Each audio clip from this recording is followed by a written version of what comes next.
os mecanismos de fuga que foram produzidos aqui pela queda, que foram produzidos por Adão e Eva, e é importante que os irmãos entendam este assunto. O primeiro mecanismo foi a autodefesa, tentar justificar o injustificável, tentar justificar o erro. Este foi o primeiro mecanismo para tentar se defender, para achar que eles não estavam errados, né? Eu vou ler o versículo 9 e o 10, só para os irmãos entenderem o que eu estou falando. E chamou o Senhor Deus a Adão e disse-lhe: onde estás? Aí eu paro um pouquinho aqui. Deus está fazendo uma pergunta para Adão. Será que Deus não sabia onde Adão estava? Sendo ele onisciente, onipresente, que está presente em todos os lugares ao mesmo tempo. Então essa palavra de Adão aqui, na verdade, aliás, de Deus, ele está chamando a atenção de Adão. O que é que você está fazendo? É mais ou menos quando um pai chama a atenção de um filho pequeno que faz uma arte. O que é que você está fazendo? O pai sabe o que ele está fazendo, mas ele pergunta, ele questiona. E aí Deus está perguntando para Adão: onde você está, Adão? Então Deus sabia sim, mas estava chamando a atenção de Adão. E o versículo 10: e ele disse, agora é Adão falando: ouvi a tua voz soar no jardim e temi, porque estava nu e escondi-me. Ora, isso aqui não justifica, irmãos, porque Adão já estava nu fazia horas. Eu não sei exatamente com quantos anos aconteceu isso, não sei se com 700 anos, 500 anos, não sei, que Adão estava, que aconteceu esse episódio, mas Adão já vinha pelado fazia tempo. E agora, ele usa essa desculpa: eu estava nu. E quem foi que falou para ele que ele estava nu? Então Adão está tentando se defender, Adão está tentando despistar o assunto, driblar a sua própria consciência, conforme nós vemos aqui, e ele começa então a criar um mecanismo de autodefesa. Ele está tentando justificar, tentando explicar o inexplicável. Percebo aqui, irmãos, que quando um pai vê uma criança fazendo uma arte, esse pai chama a atenção do filho. O que foi que você fez? Geralmente o filho não vai falar a verdade, ele vai usar uma desculpa, ele vai trazer um outro assunto que não tem nada a ver com o que aconteceu ali, porque ele vai tentar se defender do erro que ele fez. É mais ou menos isso que Adão estava fazendo. Onde você está, Adão? E Adão responde: eu ouvi a tua voz no meio do jardim, com coisa que Adão não tinha ouvido, né? A voz do Senhor, e tive medo, temi, porque eu estava nu e escondi-me. Quer dizer, Adão pensou que tinha se escondido de Deus, e ainda por trás das árvores.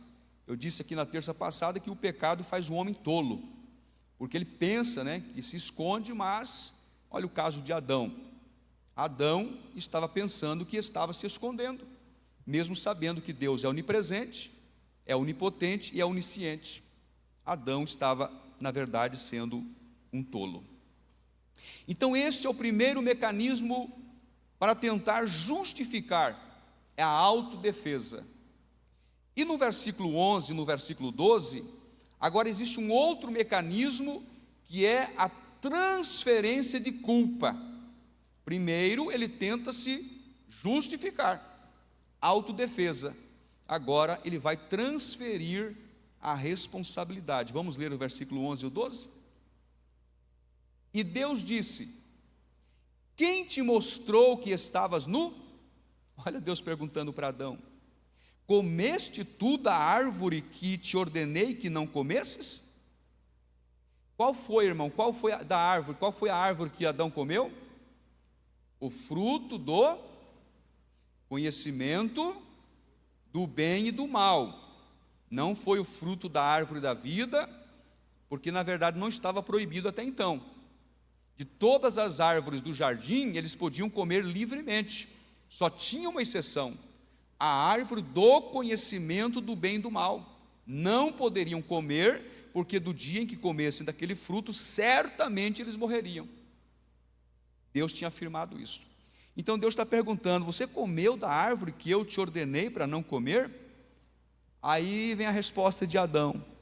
Então disse Adão, versículo 12: a mulher que tu me deste por companheira, ela me deu da árvore e comi.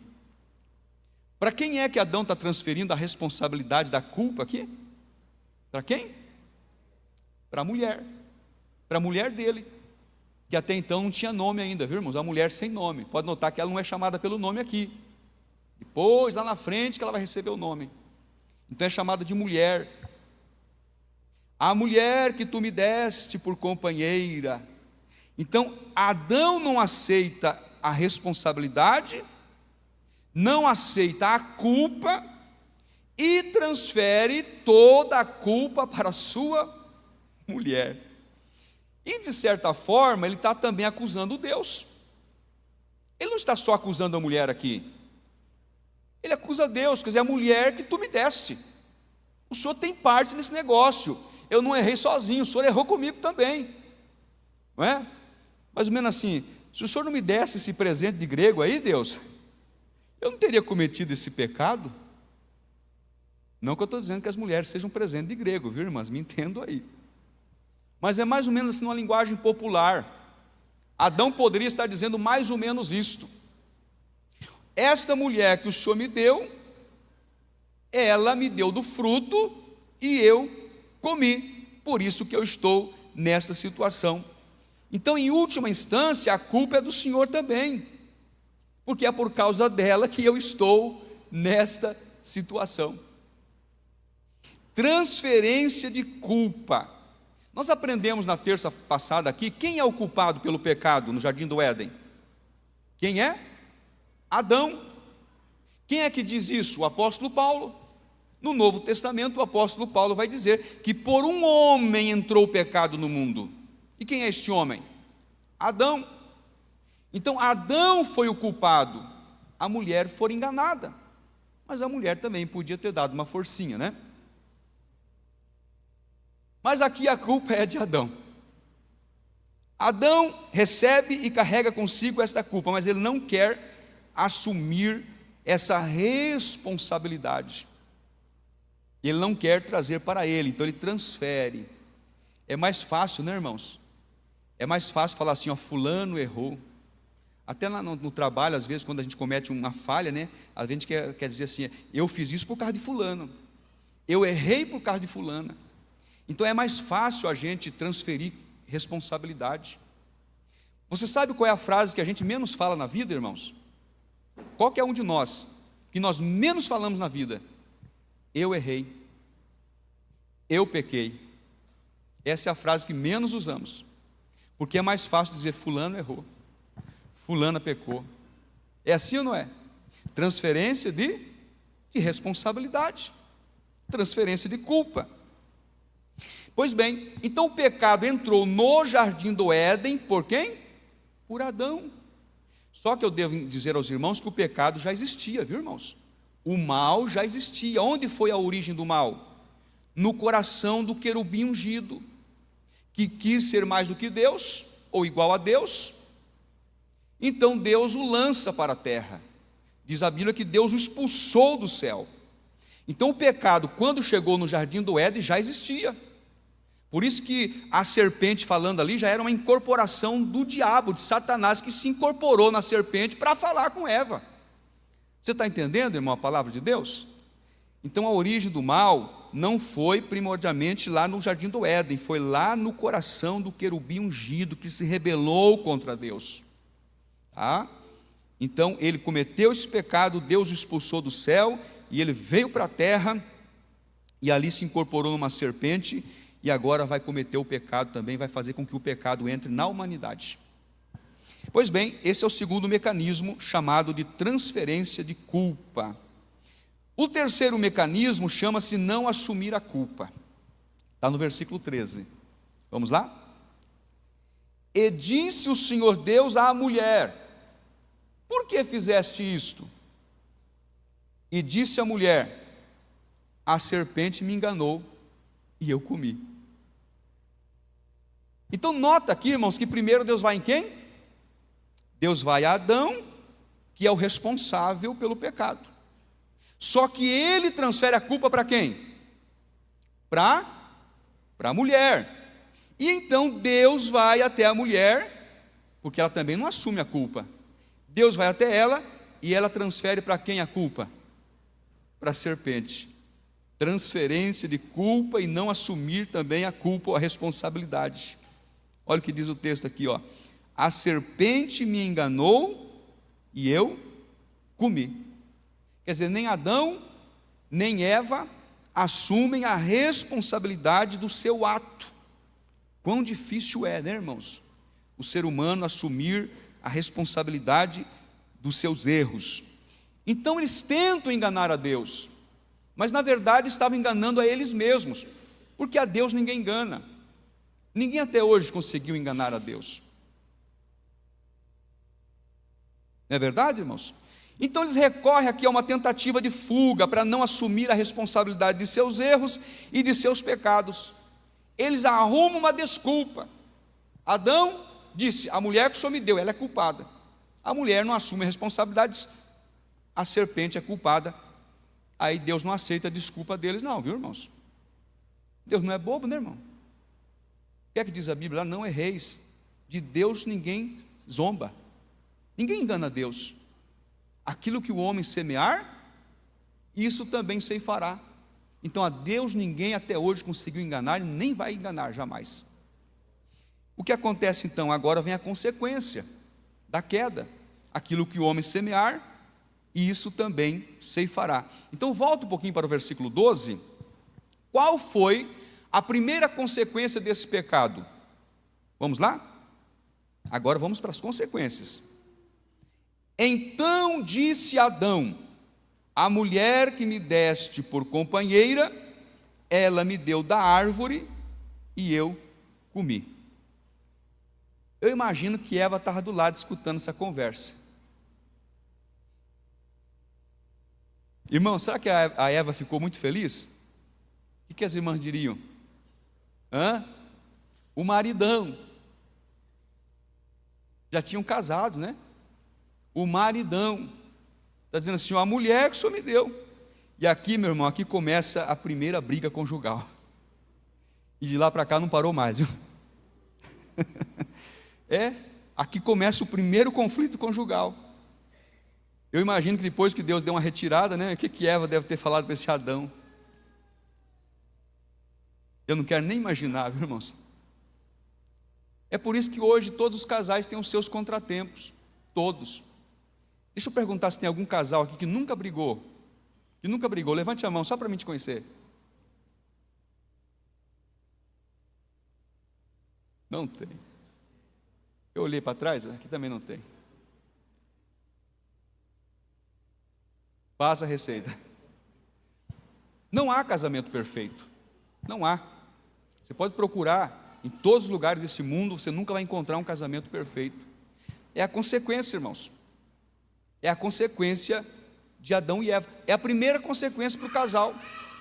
O primeiro conflito conjugal acontece aqui. Agora vamos para os versículos 14 e 15, aí tem a segunda consequência, que agora começa uma batalha espiritual. Vamos ler o 14 e o 15? Então o Senhor Deus disse à serpente, agora está dizendo à serpente: porquanto fizeste isto, maldita serás mais do que toda a fera, e mais do que todos os animais do campo, sobre o teu ventre andarás, e pó comerás todos os dias da tua vida. Percebam aqui, irmãos, que Deus primeiramente conversou com quem? Com Adão. Depois Deus conversa com a Eva, mas Deus não conversa com a serpente. Percebo aqui que Deus não está conversando, Deus está aplicando a sentença para ela. É bem diferente de conversar, porque com o diabo não tem conversa não, irmão. Não tem diálogo com o diabo. Eu fico admirado de ouvir alguns escritores, alguns livros aí de batalha espiritual, e até alguns pregadores, que dizem assim que teve uma revelação do diabo, que chegaram a ir ao inferno, e lá abriram não sei o quê, e viram isso e viram aquilo. Está cheio de livros assim, irmão, de batalha espiritual, pregadores de batalha espiritual dizendo que conversaram com o diabo. Irmãos, com o diabo não tem conversa, com o diabo não tem diálogo. Isso aqui não é base para dizer, Deus conversou com o diabo. Não, Senhor, Deus está aplicando a sentença. Então o Senhor disse à serpente: porquanto fizeste isso, maldita és, ou maldita serás mais do que toda fera. Deus não está batendo conversa aqui com a serpente. Não só escritores que dizem que tem essa revelação, eu não sei como é que eles acreditam, né, irmão? Porque o diabo é o pai nele não tem verdade, irmão. O diabo nunca vai falar a verdade. O diabo é mentiroso, é pai da mentira. Aí existem alguns lugares que eles fazem assim, trabalho de libertação, e aí tem aquele momento, né, do culto que é só de libertação. Agora nós vamos fazer o momento da libertação e da revelação. Aí cai um endemoniado lá e ele faz questão de pegar o microfone e pôr na boca do diabo. Vamos falar com o diabo aqui agora. E faz questão de fazer o diabo gritar. E aquela coisa mais horrível, né, irmãos? Está certo isso, irmão? Não está certo. Com o diabo não tem conversa. Qual é o teu nome? O que é que você veio fazer aqui? Então isso acontece muito, e nós sabemos que nós não podemos fazer isso, porque nós não temos base bíblica para agir desta forma. Deus não está conversando com a serpente, Deus não está conversando com o diabo, Deus está sentenciando, tá? E uma coisa interessante aqui, irmãos, que este réptil, antes de receber essa maldição, não era tão asqueroso como é hoje não, viu? A tal da serpente. Até eu ouvi um cientista dizendo assim, que a cobra não rastejava antes disso, né? Andava meio de pezinho. Não sei se é verdade, né, irmão? Não vou pregar isso não, porque não está na Bíblia, né? Daqui a pouco eu vou pregar heresia. Mas eu escutei um cientista cristão dizendo que antes disso a serpente andava bem de pezinho, assim. E agora ela vai rastejar sobre a terra. Não estou pregando que era assim, viu, irmão? Mas dá a entender aqui que ela não era tão asquerosa como é hoje, né? E ela passou a rastejar no chão e comer o quê? E comer pó. Eu não sei se ela come pó, mas acredito que sim, né? Porque está aqui no texto, né? Eu não vou conferir para ver se é de fato verdade, mas eu acredito no que a palavra de Deus diz. Onde ela não fala nada, eu também me calo, mas quando ela diz, eu acredito, porque ela é a palavra de Deus. Aleluia. Aí no versículo 15, irmão, está posta então a batalha espiritual. Vamos lá? E porei inimizade entre ti e a mulher, e entre a tua semente e a sua semente, esta te ferirá a cabeça e tu lhe ferirás o calcanhar. Aqui foi estabelecida uma batalha espiritual, uma guerra espiritual. Percebo aqui, irmãos, que o diabo é nosso inimigo. Não tem amizade com o diabo, não existe isso aí.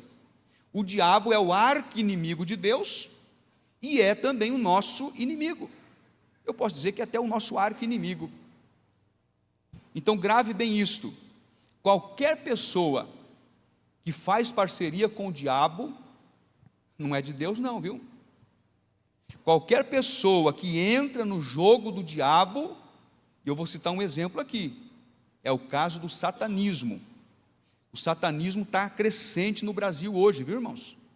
Isso é assustador, porque existem lá pessoas que outrora diziam ser crentes e que agora aderiram ao satanismo. E o satanismo, irmãos, na verdade, eles estão adorando a quem? A quem? A Satanás. O Deus do satanismo é o Satanás, não é o nosso Deus. E eles estão adorando deliberadamente, eles prestam culto a Satanás e fazem questão de dizer isso. E aqui entra um outro problema sério, irmãos, que é a questão da idolatria. A Bíblia fala muito contra a idolatria. Aqueles ídolos, você sabe muito bem quem são?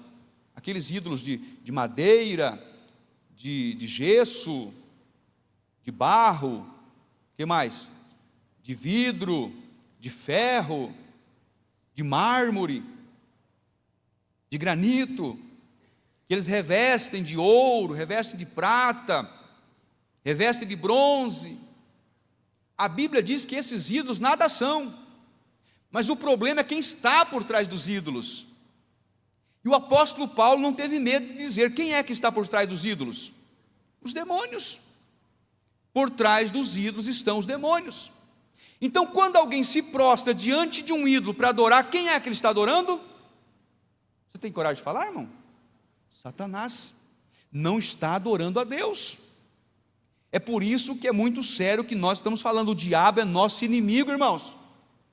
Com o diabo não tem bate-papo, não tem conversa, não tem troca de ideia. É por isso que Deus está condenando. Então preste atenção que aqui foi estabelecida uma grande batalha espiritual, desde o Éden e continua até os dias de hoje.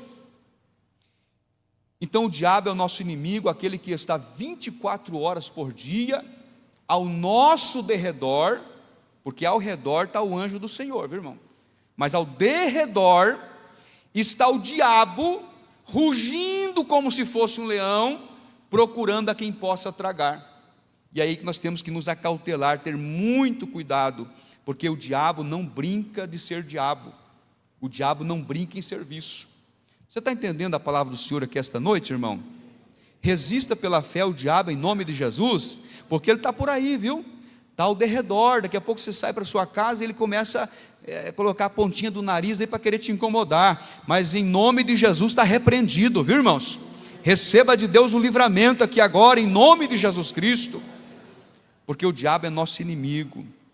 Mas glória a Deus que Jesus Cristo, o descendente da mulher, Jesus Cristo, nosso Senhor, esmagou a cabeça da serpente na cruz do Calvário e expôs o diabo e suas hostes ao desprezo, ao opróbrio, e hoje nós somos mais do que vencedores. Não é por causa dos nossos méritos não, irmãos, porque por nós não seríamos nada. Nós somos mais do que vencedores por causa dos méritos de nosso Senhor Jesus Cristo. Aleluia. Então esta é a segunda consequência, que é a guerra espiritual. Aí vem a terceira consequência. Agora vem o sofrimento para a mulher. Vocês perceberam aqui, irmãos, que primeiro, Deus vai pela ordem aqui, ó. Primeiro, Deus sentencia quem? A serpente. Por quê? Porque ela foi o agente da tentação. Primeiro a sentença vem para ela. Depois, em segundo lugar, Deus vai sentenciar quem? A mulher. Por quê? Porque foi ela quem começou o diálogo com a serpente. Não foi Adão, foi ela. Então carrega de certa forma também. Poderia ter dado uma forcinha para Adão, né, irmão? É claro que a culpa é de Adão, mas eu estou explicando para os senhores qual foi o papel de Eva também nessa situação e nessa queda. Olha a consequência que Deus dá para ela aqui, versículo 16. E a mulher disse: multiplicarei grandemente a tua dor. Então ela já tinha dor antes, mas vai multiplicar agora. E a tua conceição, com dor darás à luz filhos, e o teu desejo será para o teu marido, e ele te dominará. Foi uma sentença cruel para as mulheres aqui ou não? Olha, irmãos, primeiro vamos falar da gravidez, né? Que deveria ser um tempo tão lindo, conforme diz aqui, ó, um tempo tão lindo para a mulher, vai ser um momento de sofrimento. Não era para ser assim. Ela tinha dor, mas era uma dor bem, não vou dizer dor gostosa, porque não existe dor gostosa, né? Mas uma dor mais suave, mais amena, e agora vai sofrer com mais intensidade. O parto, que deveria ser um momento só de celebração, vai ser de celebração sim, mas vai ser em meio a muitas dores. Então as dores de parto foram intensificadas, como consequência do pecado da mulher, juntamente com seu marido. E agora vem aqui o problema da relação entre marido e mulher, que deveria ser uma relação plena, harmoniosa, feliz e abençoada, vai ser comprometida por causa da queda. E aqui entra o versículo, diz: e o teu desejo, mulher, será para o teu marido, e ele te dominará. Eu vou pular logo aqui para não arrumar confusão aqui, né, irmão? Eu vou deixar isso para outro dia. Um assunto só para os varões. A quarta consequência, agora vem a fadiga do homem. Também o homem recebe uma consequência. Então Deus já tinha dado a sentença para a serpente, não é? Maldita serás, rastejarás sobre a terra, comerás pó. Foi aplicada a sentença para a serpente. Agora vem a consequência para a mulher: intensificar as dores de parto, de gravidez, o problema com o marido, né? Conflitos conjugais. E agora vem a consequência para o homem. Está no 17 até o 19. Pelo menos o 19 é a parte A. Eu vou ler aqui, 17. E a Adão disse: porquanto destes ouvidos à voz de tua mulher, e comeste da árvore que te ordenei, dizendo: não comerás dela, maldita é a terra por causa de ti. Quem é que Deus está amaldiçoando aqui agora? Quem? A terra. Irmãos, olha que coisa preocupante isso aqui. Os irmãos se lembram, na terça-feira passada eu disse assim: Deus colocou Adão e Eva para ser o quê? O gestor do jardim do Éden. Era só para cuidar do jardim, guardar o jardim, conforme diz o texto aqui, ó. Então era um ambiente muito lindo, irmãos. O jardim do Éden era um paraíso, era um lugar muito lindo, perfeito. Só que agora vai se tornar um ambiente hostil. Aquele ambiente que era recheado de frutas, só tinha frutas, ou frutos, né? Posso dizer assim, tantas coisas boas, agora vai deixar, porque recebe a maldição. Deus está amaldiçoando a terra por causa do pecado de Adão e Eva, tá? Então a terra passa a estar sujeita à corrupção, e até hoje, irmão, a natureza está gemendo, viu? Até hoje, disse o apóstolo Paulo, que a natureza está gemendo, aguardando a manifestação dos filhos de Deus. Observe, irmãos, que essas convulsões que acontecem na natureza, vou citar algumas aqui: terremotos, maremotos, secas, enchentes, tantas tragédias, pandemias, epidemias que ocorrem no mundo, é consequência do pecado de Adão e Eva lá no Éden. Então o Senhor Deus está amaldiçoando a terra. E continua aqui no versículo 17, parte B: com dor comerás dela todos os dias da tua vida. Agora observe aqui, irmãos, o trabalho que era deleitoso, porque era só cuidar do jardim, era ficar no meio dos frutos ali, ó, só cuidando, guardando. O trabalho que era deleitoso agora vai ser um trabalho penoso. Alguém disse assim: por causa do pecado de Adão e Eva surgiu o trabalho. Não, senhor, irmão, o trabalho já existia antes do pecado, viu? Isso aqui é desculpa de preguiçoso, que não gosta de trabalhar. Eu já vi alguém dizendo assim: por causa do pecado de Adão e Eva nós temos que trabalhar. Não é verdade, irmão, o trabalho já existia antes da queda. Quantos podem dar glória a Deus porque o trabalho já existia antes da queda? Quem gosta de trabalhar, levante a mão e dê glória a Deus aí, irmão. Aleluia. O trabalho é o sustento que Deus deu para você cuidar da sua família, né? Mas se alguns pudessem escapar do trabalho, escaparia, né, irmão? Então o trabalho não é consequência da queda, não. Isso é desculpa de preguiçoso. Porque Deus instituiu o trabalho antes da queda, o trabalho permanece depois da queda, claro que agora com um componente chamado sofrimento, porque antes era deleitoso, agora é penoso. Essa é a diferença, e essa é a consequência. Só que o trabalho vai continuar, irmão, mesmo depois que nós estivermos lá no céu. O que é que nós vamos fazer no céu, irmãos? Ficar só voando, igual anjinho assim? Nós vamos servir, e servir é trabalhar. Lá no céu vai ter trabalho, mas vai ser um trabalho glorioso, vai ser deleitoso, não vai ser penoso não, irmão. Levante a mão e glorifica o nome do Senhor Jesus Cristo. Aleluia. Agora vem o versículo 18: espinhos e cardos também te produzirá, e comerás a erva do campo. Então, antes da queda, o jardim só produzia frutos, mas agora vai produzir cardos e abrolhos, que é espinhos, tá? Antes não tinha, agora tem. Vocês perceberam, irmão, que para você colher alguma coisa, você tem que plantar? Por exemplo, o milho, a soja, o trigo, o arroz, o feijão. Se não plantar, não produz.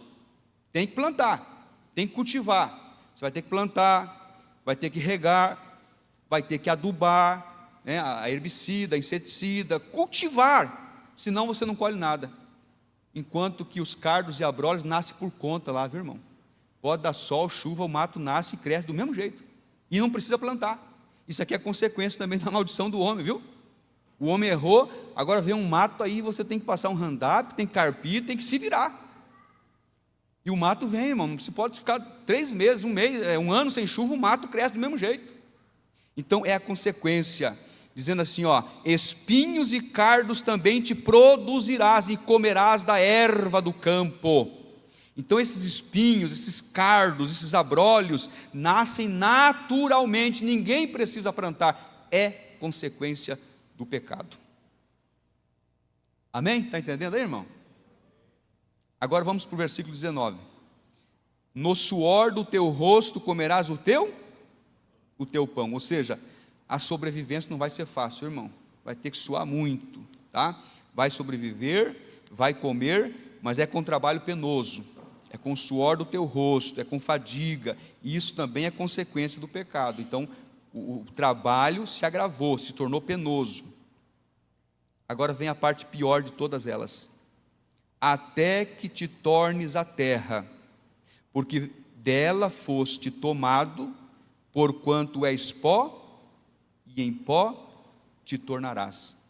Aqui está a consequência maior, a sentença do pecado para o homem. O salário do pecado é a morte. Irmão, se tem uma coisa terrível para o homem é a morte. Basta você perder um ente querido para você saber. É a consequência do pecado. Nós sabemos que o pecado entrou no mundo através de Adão, mas já existia antes, né? Através do querubim ungido. E então, através de Adão, o pecado passou a todos os homens, porque todos pecaram e carecem da glória de Deus. Então todos pecaram. Então a morte vem como o quê? Como salário. A morte vem como salário do pecado do homem.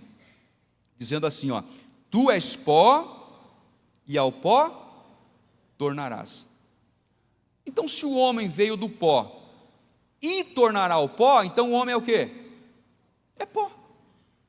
Eu fico assim preocupado quando eu vejo algumas pessoas que acham que não é pó, né, irmão? Que acham que é o dono do mundo, que é o todo-poderoso, que nunca vai morrer, e quando morrer vai feder igual aos outros, irmão. Esse negócio não. Então às vezes a gente tem que murchar um pouco a bola, né, irmão? A gente está achando que é alguma coisa. Disse Abraão, Senhor, tenha misericórdia de mim, porque eu sou pó e cinza. O homem tem que reconhecer que é pó, e ao pó tornará. A diferença é que o homem vivo é pó levantado, o homem morto é pó caído, essa é a diferença, mas é pó. Então Deus formou o homem do pó da terra, soprou nas suas narinas e deu-lhe o fôlego de vida, alma e espírito. Então o homem passou a ser alma vivente. Quando esta parte imaterial, que é alma e espírito, sai do corpo, né, esse sopro divino sai do corpo, então o homem volta a ser pó, porque ele é pó e voltará ao pó. E não importa quantos anos tem, viu, irmão? Não importa. Não importa se é rico, se é pobre, se é negro, se é branco, se é feio, se é bonito, não importa. É pó, vai voltar ao pó. Disse Paulo, Deus conhece a nossa estrutura e sabe que somos pó. Então Deus está aqui sentenciando este homem, que é feito do pó, que é pó, e volta para o pó. Então que Deus nos ajude, irmãos, a reconhecer que nós não somos nada sem Deus. Nós não somos nada sem Deus. O que é o ser humano quando pensa que é alguma coisa? Aí Deus vai lá, só corta só um fiozinho da existência. Ele deixa de existir, ele volta a ser pó. Mas essa foi a sentença que Deus trouxe ao homem, e como consequência veio para toda a raça humana. É por isso que a morte será o último inimigo a ser derrotado por Deus. Ela foi vencida na cruz do Calvário, por isso que existe a ressurreição. A primeira ressurreição é para aqueles que morrerem em Cristo, farão parte na primeira ressurreição. Glória a Deus. Agora vem a solução de Deus para essa tragédia humana. Versículo 15. Qual é a primeira solução? Vitória sobre o diabo. Vamos voltar para o versículo 15? E porei inimizade entre ti e a mulher. Batalha espiritual, conflito entre o ser humano e o mundo espiritual. E entre a tua semente, nota que ele usa a expressão tua, porque está falando do diabo, tua semente. E a sua semente, aqui está falando da semente da mulher, apontando para Cristo. Esta te ferirá a cabeça, Cristo ferirá a cabeça da serpente, e tu lhe ferirás o calcanhar. Então Jesus Cristo veio, irmão, cumpriu-se essa palavra. Jesus Cristo veio para desfazer as obras do diabo. Quando foi que isso aconteceu? Quando Jesus Cristo morreu na cruz do Calvário e ressuscitou ao terceiro dia. Ele desfez as obras do diabo, aleluia. Satanás foi despojado do seu trono. Aliás, ele não tem nem a chave da casa dele, porque quando Jesus morreu, foi até o inferno e lá tomou as chaves do inferno e da morte, aleluia. Ao terceiro dia ressuscitou. O diabo não tem nem a chave da casa dele. É por isso que ele não tem poder sobre a sua vida, porque a sua vida está nas mãos de Deus. Então Satanás foi arrancado do império, foi tirado do domínio das trevas, e agora não tem poder sobre a sua vida, a não ser que Deus permita. Porque agora você é convertido, irmão, você é crente. Você que outrora estava no reino das trevas, agora você está no reino da luz. É por isso que nós somos mais do que vencedores, porque Cristo venceu por nós. O diabo não tem poder de tocar na sua vida. Ele pode até tocar nos seus bens, pode até tocar nos seus negócios, mas na sua vida só vai tocar se Deus permitir. Eu daria um glória bem forte para Jesus aqui agora. Então, a primeira solução de Deus para a raça humana foi a vitória sobre o diabo. Irmão, Jesus venceu o diabo por nós. Glória a Deus. Em segundo lugar, vem a vitória sobre a desesperança. O versículo 20 diz assim, e chamou Adão o nome de sua mulher, Eva, porquanto era mãe de todos os viventes. Então quem foi que deu o nome para Eva? Adão, não foi Deus quem deu. Perceba que até aqui ela é chamada de mulher. A mulher que tu me deste, a mulher, agora passa a ter um nome, agora é Eva. E olha o nome que ele dá aqui, a mãe de todos os viventes. Aqui cria-se uma esperança. Houve o pecado, houve o erro, mas agora essa mulher vai gerar, vai ter filhos, e através da sua descendência vai nascer um Salvador que vai nos livrar dos nossos pecados. Aleluia!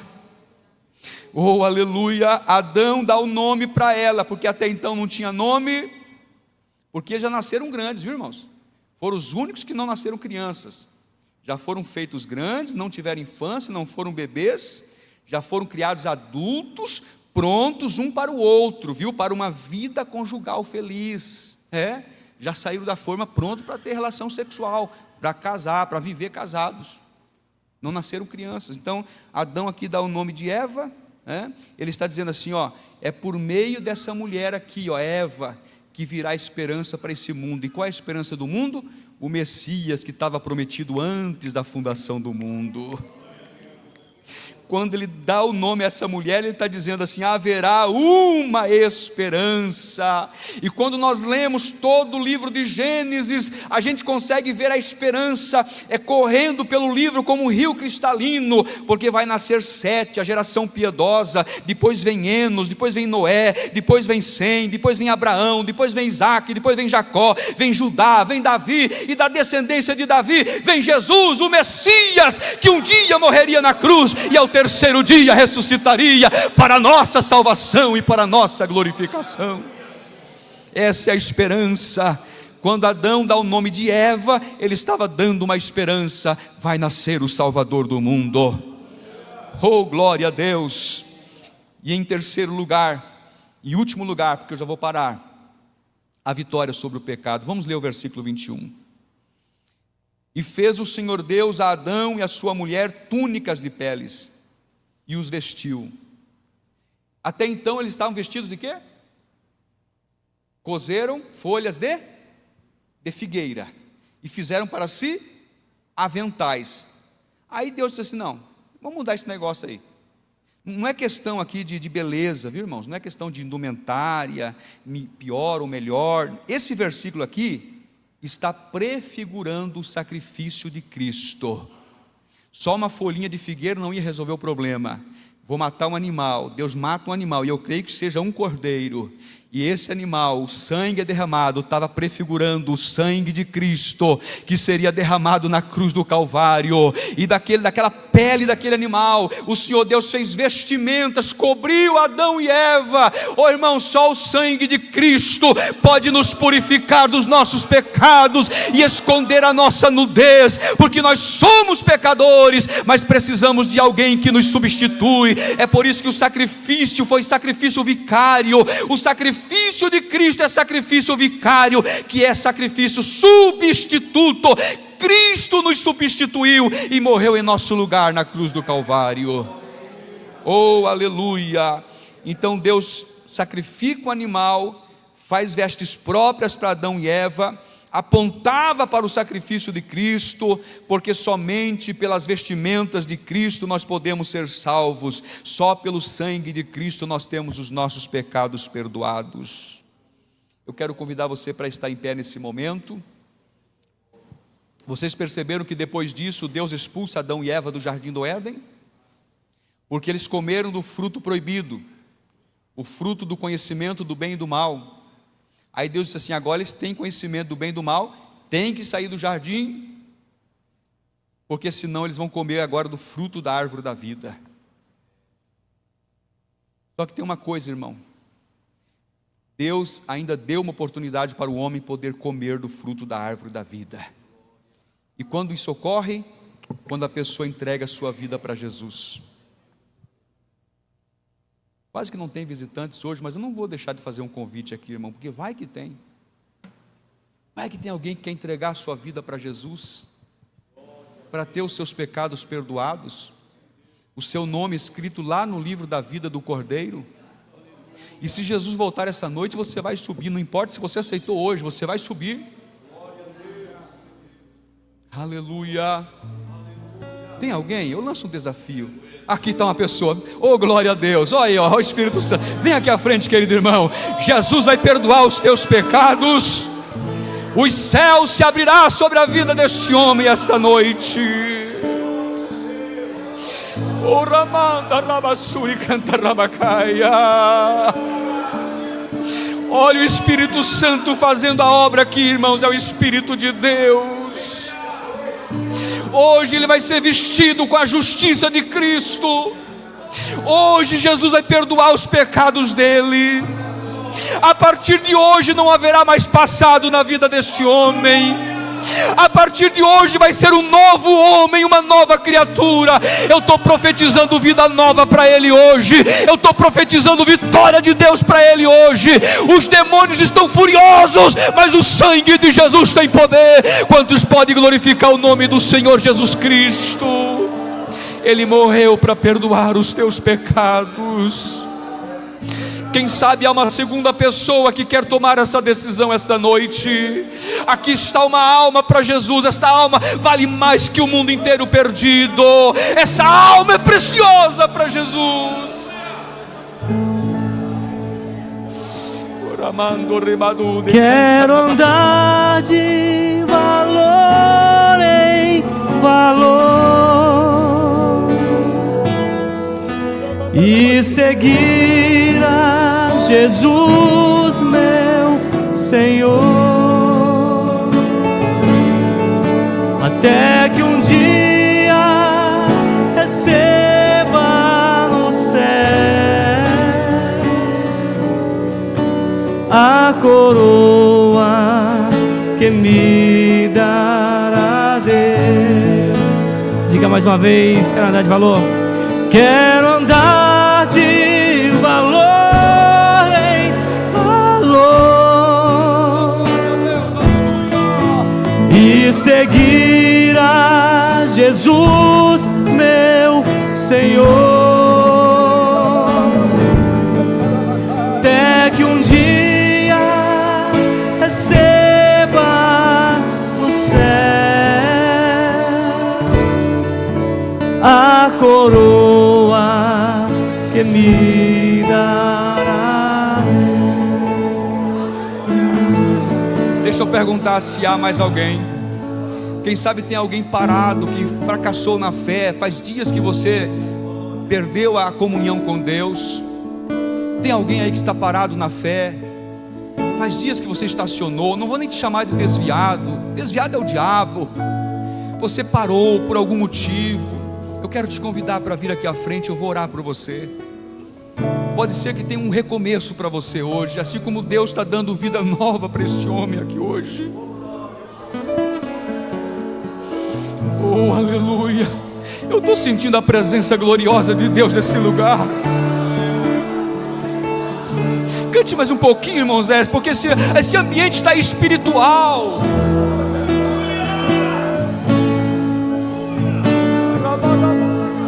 De Deus quero vestir a armadura. Cante. Pra lutar com coragem e valor, pois aqui a peleja é dura contra as hostes do vil tentador. Quero andar de valor. Quero andar de valor em valor e seguir a Jesus, meu Senhor, até que um dia, oh, aleluia! Mais uma alma para Jesus aqui, meus irmãos. Está tendo festa diante de Deus esta noite. E os